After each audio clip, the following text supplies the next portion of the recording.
طيب, Bismillahirrahmanirrahim. Então, eu dizia que isto tem uma influência prática na questão do próprio salat. Porque nós já vimos que o Surat al-Fatiha é um pilar do salat. É um pilar do salat. Então, é daí onde tem a influência prática. É que se nós considerarmos que o Bismillahirrahmanirrahim é um versículo do Surat al-Fatiha, então aquele que não ler o Bismillahirrahmanirrahim, o seu salat não está válido, porque ele não leu o Surat al-Fatiha completo. Então, essa divergência, essa influência prática que existe nesta questão, será que o Bismillah faz parte do Surat al-Fatiha ou não? Wallahu ta'ala a'lam, لكن الراجح عندي o mais correto para mim, eu estou no grupo daqueles ulamás que dizem que o Surat al-Fatiha, ou o Bismillahirrahmanirrahim, não faz parte do Surat al-Fatiha. Não faz parte do Surat al-Fatiha. Então, tem outro mas'ala que iremos explicar mais em frente sobre essa questão de Bismillahirrahmanirrahim. Vou fazer uma questão depois para vocês, inshallah. Então, Allah Ta'ala A'lam, porque existem outros, dentre as evidências, Nabi disse no Hadith Qudsi, Allah diz: "Qassamtu as-salata bayni wa bayna 'abdi nisfayn", que eu dividi o salat, yani o Suratul Fatiha, entre mim e o meu servo em duas partes. فإذا قال, quando ele diz Alhamdulillahi Rabbil Alamin. Então, Allah iniciou com Alhamdulillahi Rabbil Alamin. E não iniciou com Bismillah ar-Rahman ar-Rahim. طيب. Então, depois Allah subhanahu wa ta'ala diz Alhamdulillahi Rabbil Alamin. Yani, Alhamdulillah. Yani, todos os louvores são para Allah. Todos os louvores pertencem a Allah subhanahu wa ta'ala. Todos os louvores pertencem a Allah subhanahu wa ta'ala. طيب, existe alguma diferença entre louvor e elogio? Isso é uma pergunta para vocês. Existe alguma diferença entre louvor e elogio? Louvar e elogiar é a mesma coisa ou não? Não é a mesma coisa. O louvor é superior que o elogio. Não. Barakallahu fiik. Então, o louvor está acima do elogio. Então, aqui estamos a falar de louvor. Hã? O que seria louvor? Que é o wasful mahmud bil kamali ma'al mahabba wa ta'zim. Que é você qualificar e caracterizar este que você está a louvar bil kamal, com perfeição, wal mahabba, amor, wa ta'zim e enaltecimento. Isso é que é louvor. Quer dizer, quando você caracteriza alguém, qualifica alguém com perfeição, amor e enaltecimento, isso chama-se alhamd, louvor. Diferente de elogio. Você, quando elogia alguém, não pode elogiar alguém que você não ama. Pode elogiar alguém que você não enaltece. Enquanto que louvor, estás a louvar alguém que amas e enalteces. Então, o elogio na língua árabe chama-se madh. Madh, madaha yamdahu, madhan é elogio. Hamida yahmadu é louvar. Então, todos os louvores são para Allah subhanahu wa ta'ala. Já elogio, nós podemos elogiar alguém porque queremos, não porque ele é perfeito, só porque queremos adquirir alguma coisa dele. Então, alhamdulillah. Depois Allah vem caracterizar a si mesmo e diz-se que aqui o termo Allah é dentre os nomes mais específicos dele. É como se fosse um nome próprio que não se atribui a outro senão a ele mesmo. Não existe ninguém que tenha esse nome dele que chama-se Allah. Lá. Então, depois disso, Allah já vem yani, caracterizar a ele mesmo e explicar por que ele possui todos os louvores. Por que todos os louvores pertencem a ele, subhanahu wa ta'ala? Rabbil alamin. Ele é o Senhor de al-alamin. dos mundos ou do universo. Então, o termo Rabb, que significa Senhor, na língua árabe envolve três aspectos, que são al-khalq, wal-mulk, wal-tadbir. Que é al-khalq, yani a criação, wal-mulk, o poder, wal-tadbir e yani a planificação. Bimana, quando nós dissemos Rabbil Alamin, que Allah é Rabb, estamos a dizer que Ele é Al-Khaliq, Al-Malik, Al-Mudabbir. Bimana, Ele é o Criador, é o Rei, quer dizer, é o possuidor de tudo e é Al-Mudabbir. É aquele que planifica e faz as coisas acontecer. Então, o termo Rabbi, na língua árabe, possui, quer dizer, junta esses três significados, que é a criação, o poder e a planificação. Este é que é Rabb. Então, esta é a qualidade de Allah subhanahu wa ta'ala. Huwa Rabb. Allah é Ar-Rabb. Allah é Ar-Rabb. Por quê? Porque Ele é quem é o Criador. Ele é quem é o Criador de todas as coisas. E os ulamais dizem que yani, este at-tadbir, esta planificação e este zelo que Allah subhanahu wa ta'ala tem é de duas formas. Yani, a planificação, yani, at-tadbir, esta planificação e este ato de zelar pelos assuntos das suas criaturas, quer dizer, por isso que um pai pode, quer dizer, um educador na língua árabe chama-se al-murabbi. Al-murabbi. Al-murabbi significa educador na língua árabe, que vem de termo rab, porque tem essa questão de yani, at-tadbir, que é a questão de planificação e a questão de zelar por alguma coisa. Então, Allah zela pelas suas criaturas. E os ulamais dizem que este termo, a forma que Allah subhanahu wa ta'ala zela pelas suas criaturas é de duas formas. Tem um zelo que Allah subhanahu wa ta'ala tem, yani, para todas as criaturas. Para todas as criaturas. E tem outro zelo que Allah subhanahu wa ta'ala tem para apenas os seus crentes, que é de proteger a eles do mal e orientar eles sempre para aquilo que é bom. E o Sheikh Abdurrahman bin Said disse que este deve ser o segredo que faz com que a maior parte dos duás que o Nabi alayhi salatu salam fazia usava este termo Rabb. Por quê? Porque o Rabbi envolve esses todos os aspectos, que é a questão da criação, a questão do poder, a questão de planificação e zelar por alguma coisa. E este zelo que Allah tem, seja específico para os crentes e de forma geral. Então, Huwa Rabb, Ele é o Senhor. De quê? Al-Alamin. O Senhor de Al-Alamin. Al-Alamin, os ulamais dizem que o termo Al-Alamin, kullu ma siwa Allahi, fahuwa min al-alam.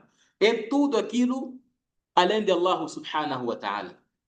Al-Alamin, yani o universo ou os mundos, como alguns traduzem, é tudo além de Allah subhanahu wa ta'ala. Quer dizer, o ser humano, os jinni, as montanhas, os rios, o universo todo faz parte de Al-Alam, o mundo. Então, Allah é Rabbil Alamin, o Senhor dos mundos. Ar-Rahmani, Ar-Rahim. Ainda está a caracterizar a Ele mesmo. Então, por que que Ele, quer dizer, por que que todos os louvores pertencem a Allah? Porque Ele é Rabbil Alamin. É o Senhor de todos os mundos. E é Ar-Rahman Ar-Rahim. E já explicamos o significado de Ar-Rahman Ar-Rahim. Depois Allah diz Malik Yawmiddin. E lembram que eu vos expliquei quando falamos sobre Al-Waqf wal-Ibtida, porque que aqui estamos a ter esses kasras. Ar-Rahmani, porque temos ali Rabbi, aqui Ar-Rahmani, Ar-Rahimi, Maliki, porque todos esses estão a seguir o kasra do termo Lillahi, porque estão a caracterizar e qualificar este termo Allah subhanahu wa ta'ala. Então, Allah caracterizou a si mesmo como sendo Rabbil Alamin, o Senhor dos mundos, yani, o Criador, o zelador, podemos assim dizer, e o que possui todo o poder. E ele é Ar-Rahman Ar-Rahim, yani, que possui aquela misericórdia geral para todas as criaturas e uma outra misericórdia específica para os crentes. Malik Yawmiddin. Ele é, yani, o rei Maliki, yani é o rei Yawmiddin. O termo din, o que significa ad-din? Significa o quê?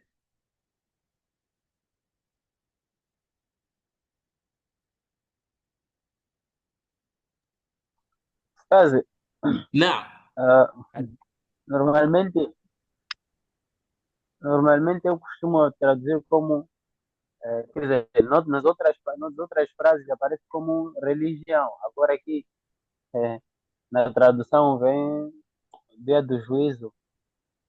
يعني o termo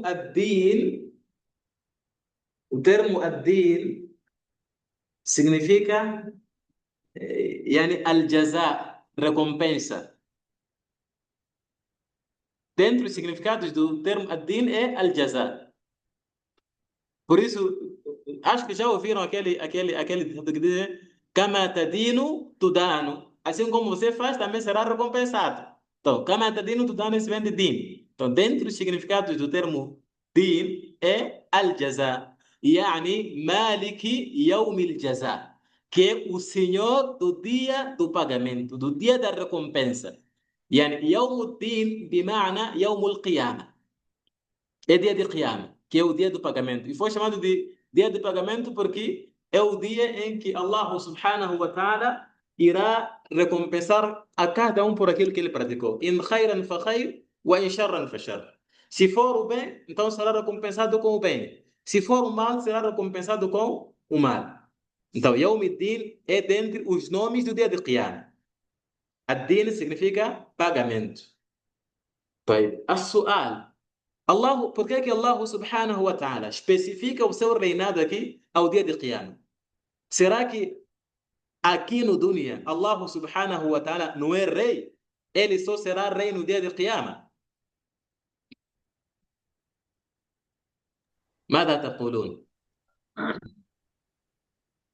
Mas, نعم. eu acho que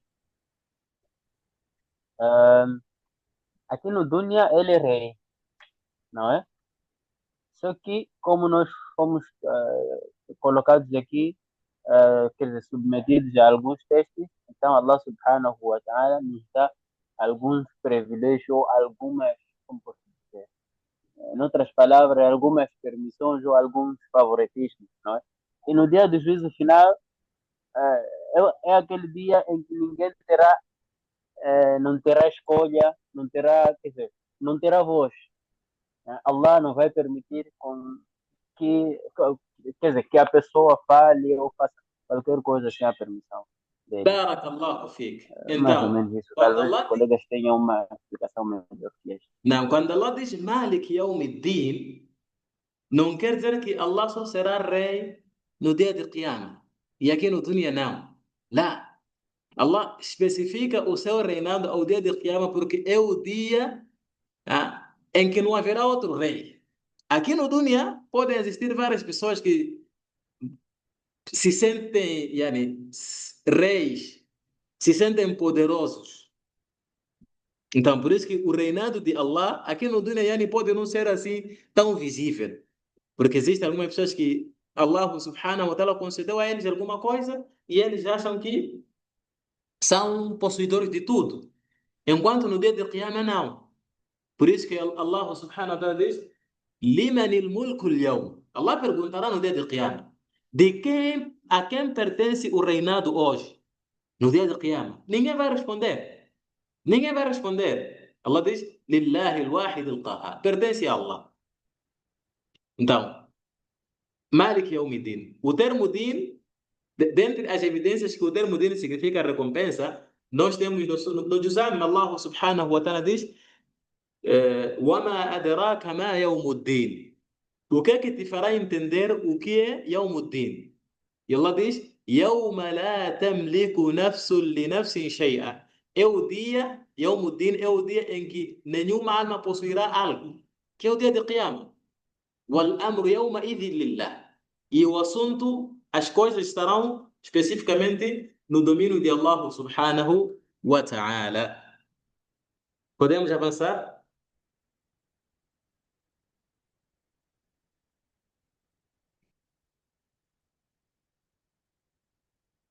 Podemos avançar?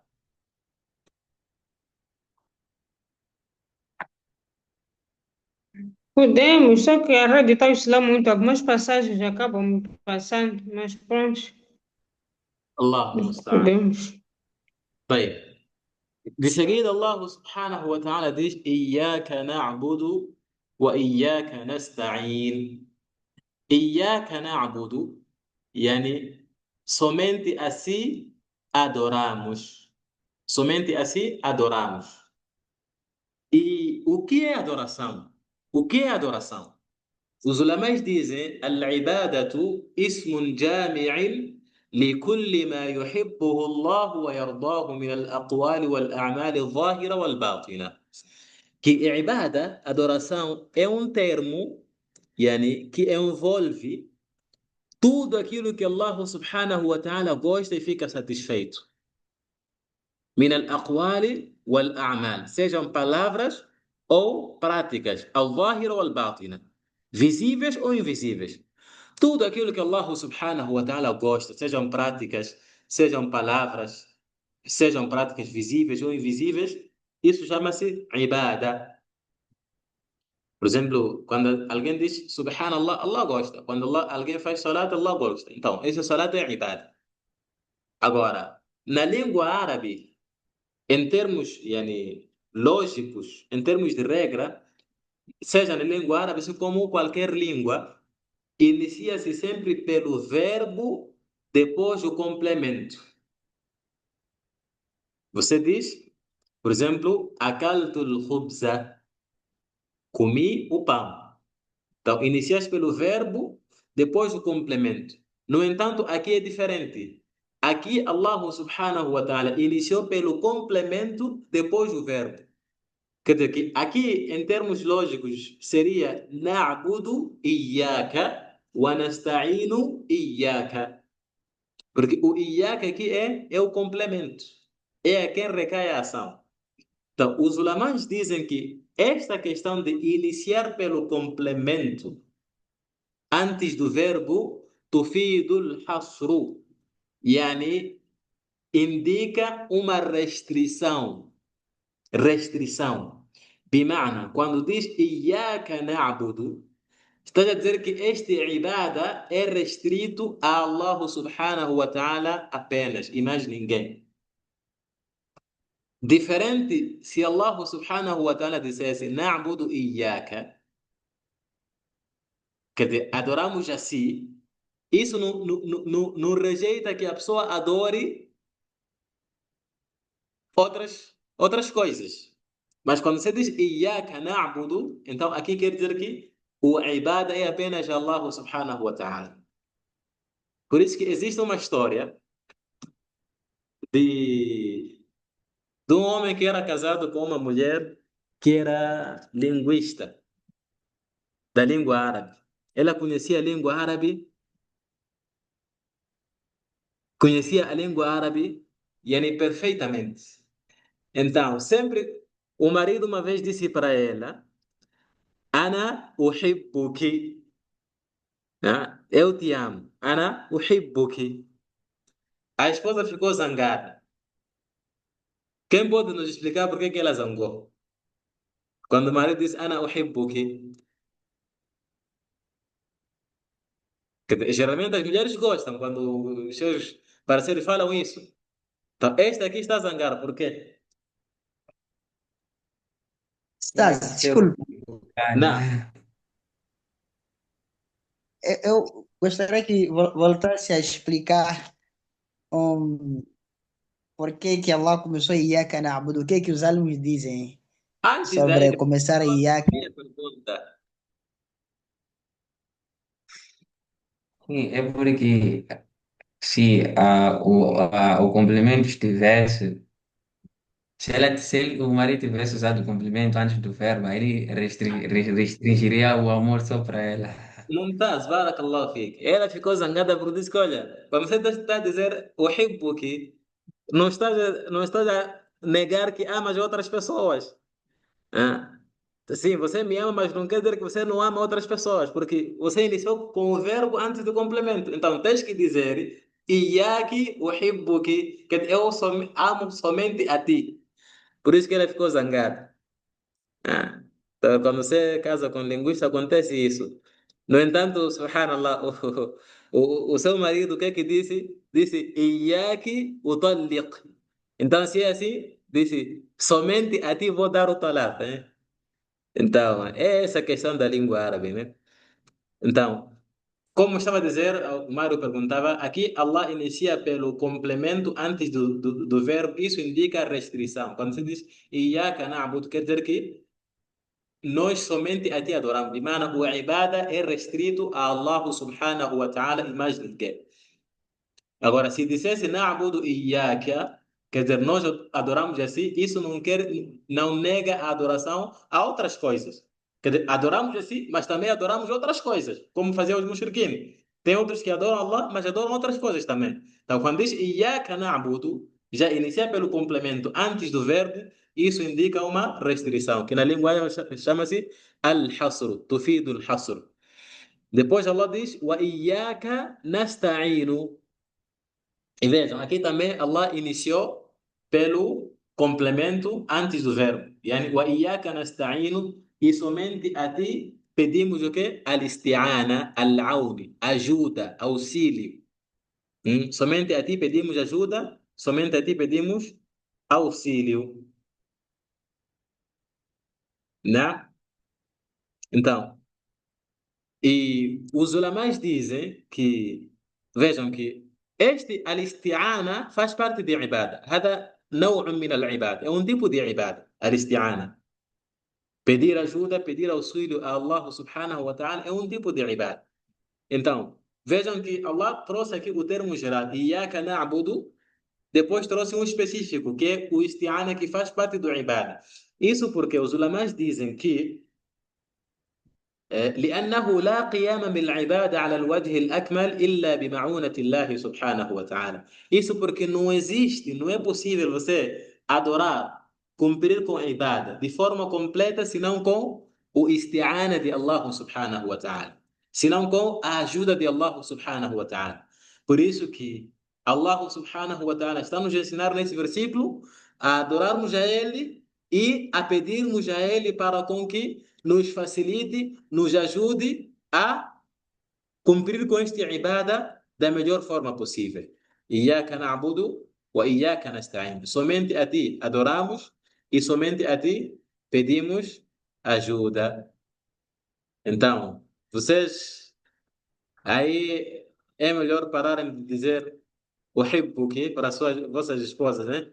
Devem dizer Iyaki uhibbuki ou Iyaki uhibbu. Não podem dizer uhibbuki, senão as vossas esposas vão zangar. Agora as outras três, você dizer Iaki o Hibuki, agora as outras três. Não, por natureza as mulheres gostam de desmentir, né? Quando você é sincero com elas, não gostam, só quando você desmente.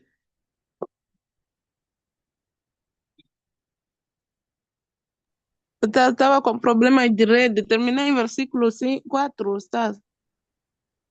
Allah al-musta'an. Iyaka na'budu, yani somente a ti adoramos.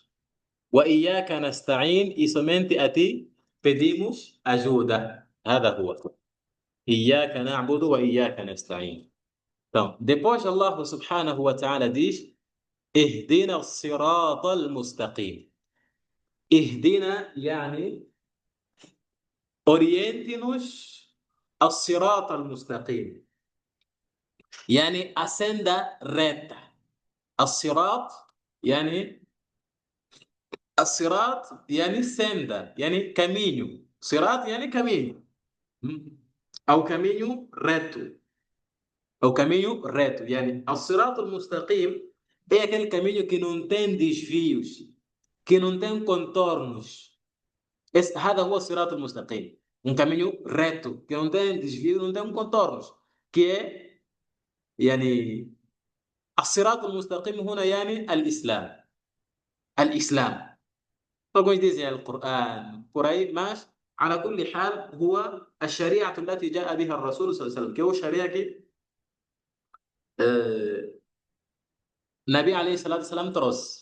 Então, nós aqui estamos a pedir a Allah subhanahu wa ta'ala para nos orientar ao caminho reto, a senda reta. E esta senda reta é o Islã. Esta senda reta é o Islã. Bem, aqui fala sobre Al-Hidayah. Fala sobre Al-Hidayah. Al-Hidayah, nós temos dois tipos de orientação de Hidayah. Que chama-se Hidayatu Dalalatu wal Irshad, Hidayatu Ad-Dalala wal Irshad, e outro é Hidayatu Tawfiq. Hidayatu Tawfiq. Hidayatu Dalalatu wal Irshad, que é orientação de que Ad-Dalala wal Irshad, de mostrar o caminho. Tipo de orientação é aquela orientação de mostrar o caminho reto. O outro tipo de orientação, Hidayatu Tawfiq, que é o Hidayah de permitir com que a pessoa entre naquele caminho reto. Que a pessoa pratique aquilo que foi mostrada, por exemplo. E aqui a diferença é que o Hidayatu Dalalatu wal Irshad é um Hidayah que as criaturas também possuem. Quer dizer, a orientação de mostrar o caminho, as pessoas possuem isso. E se você conhecer esses dois tipos de Hidayah, vai ficar claro que algumas pessoas lhes cria alguma dúvida. Porque algumas pessoas já se perguntam. Porque, vejam, Allah subhanahu wa ta'ala diz: وَإِنَّكَ لَتَهْدِي إِلَى صِرَاطٍ مُسْتَقِيمٍ. Allah diz para o Nabi que tu orientas para o caminho reto. Tu orientas para o caminho reto.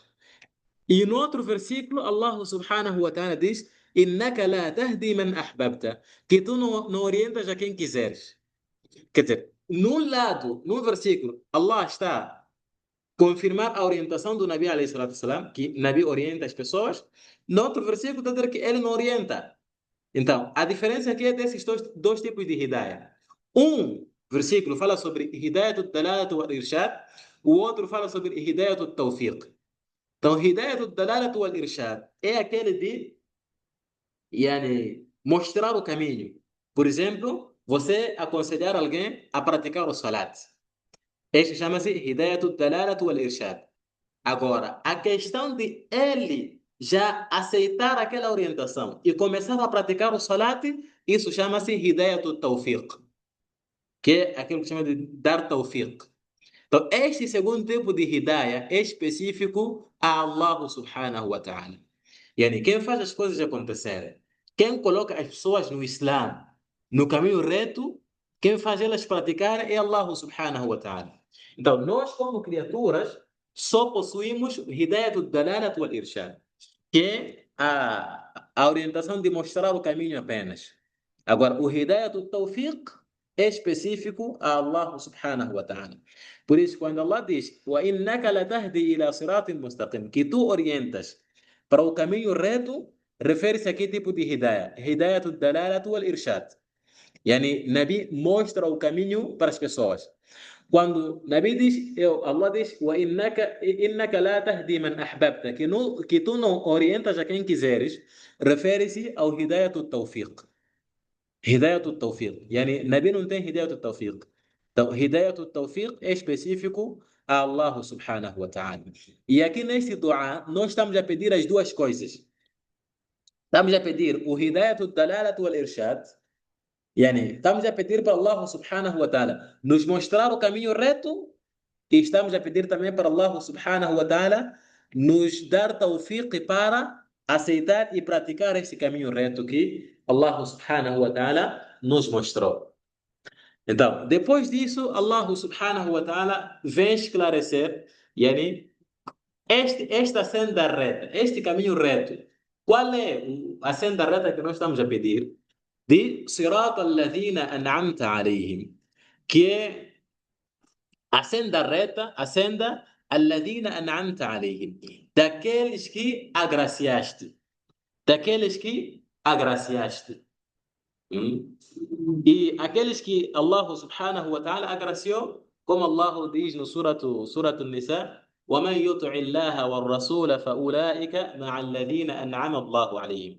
Aquele que obedecer a Allah e o Rasul estará no grupo daqueles que Allah subhanahu wa ta'ala يعني agraciou من النبيين dentre os profetas والصديقين os verazes, os verdadeiros والشهداء, os mártires والصالحين e os piedosos.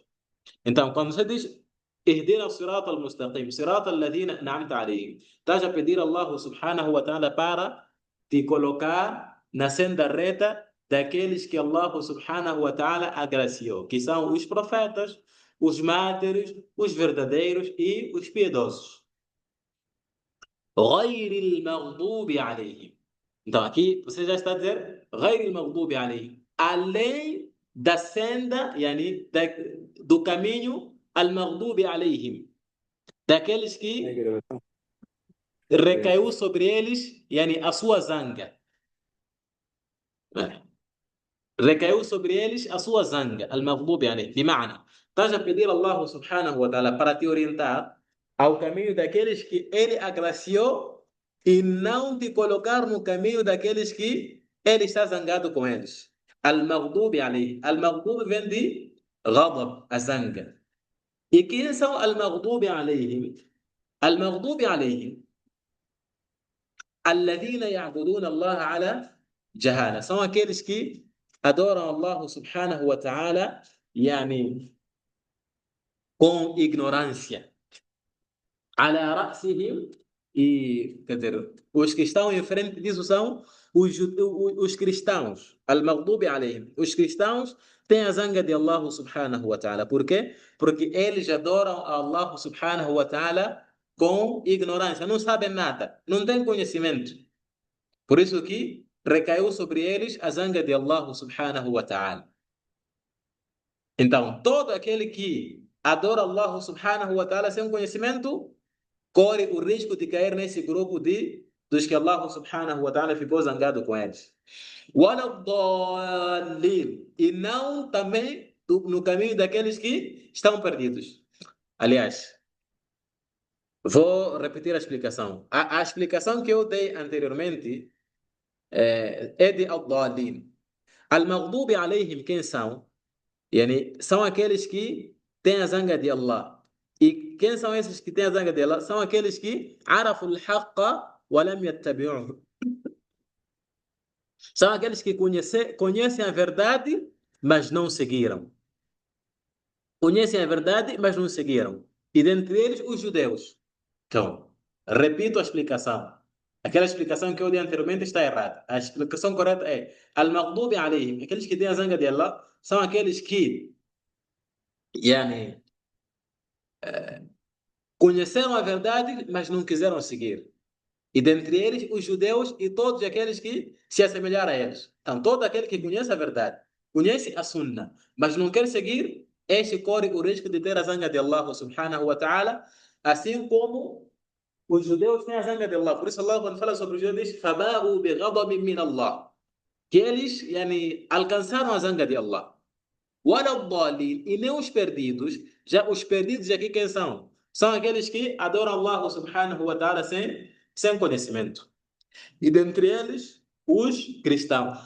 Os cristãos não têm nenhum conhecimento. Eles adoram Allah subhanahu wa ta'ala ala jahala, por ignorância.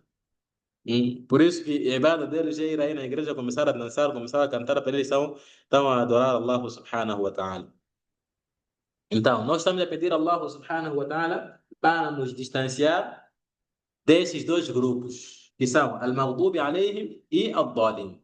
Então, aqui percebemos que as pessoas dividem-se em três grupos. Primeiro são aqueles que Allah subhanahu wa ta'ala agraciou. Segundo grupo são daqueles que têm a zanga de Allah subhanahu wa ta'ala. E terceiro grupo são aqueles que estão perdidos e desviados. Não? Estamos juntos? Ustaz, eu não percebi essa última parte. Qual? Quais são os Waladhalin e também qual... Al-Dalin, os perdidos são aqueles que adoram Allah subhanahu wa ta'ala sem conhecimento. Esses aqui são perdidos. Dentre eles, os cristãos. Os cristãos adoram Allah com ignorância. Al-Maghdubi alayhim são aqueles que conheceram a verdade, mas não quiseram seguir. Dentre eles, os judeus. Os judeus conhecem a verdade, mas não querem seguir a verdade. Já os cristãos não sabem nada, por isso estão perdidos. Então, estão perdidos porque não sabem nada. Al-Maghdubi alayhim, os cristãos estão perdidos. Al-Maghdubi alayhim são os judeus. Porque tem a zanga de Allah porque eles conheceram a verdade e não quiseram seguir esta verdade. Wallahu ta'ala a'lam. Então, para vocês verem, como nós explicamos para vocês anteriormente, que esse sura chama-se de chama-se de quê? Al-Qur'an, quer dizer, a essência do Qur'an. Isso por quê? Porque o Surah Al-Fatiha envolve o resumo do Qur'an Al-Karim. Dentre eles, temos o quê? Anwa'u al-Tawhid al-Thalatha, os três tipos de Tawhid. Quais são os três tipos de Tawhid? Vocês já estudaram isso? Três tipos de Tawhid, quais são?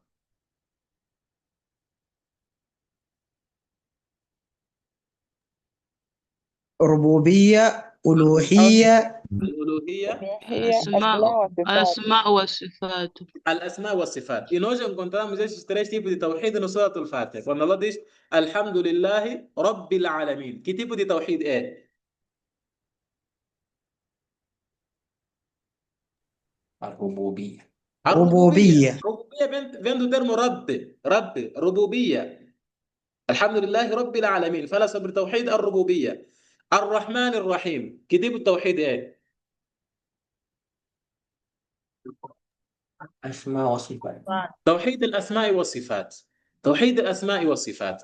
Quando Allah subhanahu wa ta'ala diz إياك نعبد, que tipo de tawhid é? ألوهية Tawhid al-Uluhiyya. Então, no Surah Al-Fatiha, nós temos os três tipos de tawhid. Três tipos de tawhid. E também temos aqui no Surah Al-Fatiha, إثبات الجزاء. A confirmação que há recompensa das ações. Quando ela diz Maliki Yawmiddin. Maliki Yawmiddin. Então nós percebemos que tem. Maliki Yawmiddin refere-se à recompensa e à ressurreição. Quer dizer, o Surah Al-Fatiha faz menção de quê? Da ressurreição. Quando ela diz Maliki Yawmiddin, que é dia de Qiyamah, que é dia em que Allah subhanahu wa ta'ala irá recompensar as suas criaturas por aquilo que eles praticaram. E esse versículo também faz menção à profecia. Aliás, o Surah Al-Fatiha faz menção à profecia. Faz menção à profecia. Onde é que faz menção da profecia? Quando Allah subhanahu wa ta'ala diz Ihdina as-sirat al-mustaqim, oriente-nos ao caminho reto. E como é que nós vamos conhecer esse caminho reto? Não existe forma de conhecer o caminho reto senão através dos profetas, alayhimus salatu wassalam. Então, quando Allah diz Ihdina as-sirat al-mustaqim, faz menção dos profetas, da profecia, que existe profecia. Porque nós não vamos conhecer o caminho reto senão com a profecia. Os profetas é que vêm nos orientar, nos mostrar qual é o caminho reto. E não só. Além da questão da profecia, também faz menção da questão do qadr, do destino. Por isso nós estamos a pedir a Allah subhanahu wa ta'ala para nos orientar. Então tudo isso nós encontramos no Surah Al-Fatiha. Também faz menção da questão de ikhlas. Ikhlas, a sinceridade. Quando diz Iyaka na'budu wa Iyaka nasta'in, isso faz menção de sinceridade. Então, podem ver que o Surah Al-Fatiha resume o Qur'an Al-Karim a partir do Tawhid, a partir do Ikhlas, al-Ibada, a profecia, a ressurreição, tudo isso encontramos no Surah Al-Fatiha. E os ulama dizem que é recomendável dizer Amin depois do Surah Al-Fatiha, seja no Salat ou fora do Salat. Seja no Salat ou fora do Salat. É recomendável dizer Amin depois do Surah Al-Fatiha, e Amin significa Allahumma stajib, ou Allah aceite, porque o Surah Al-Fatiha é dua.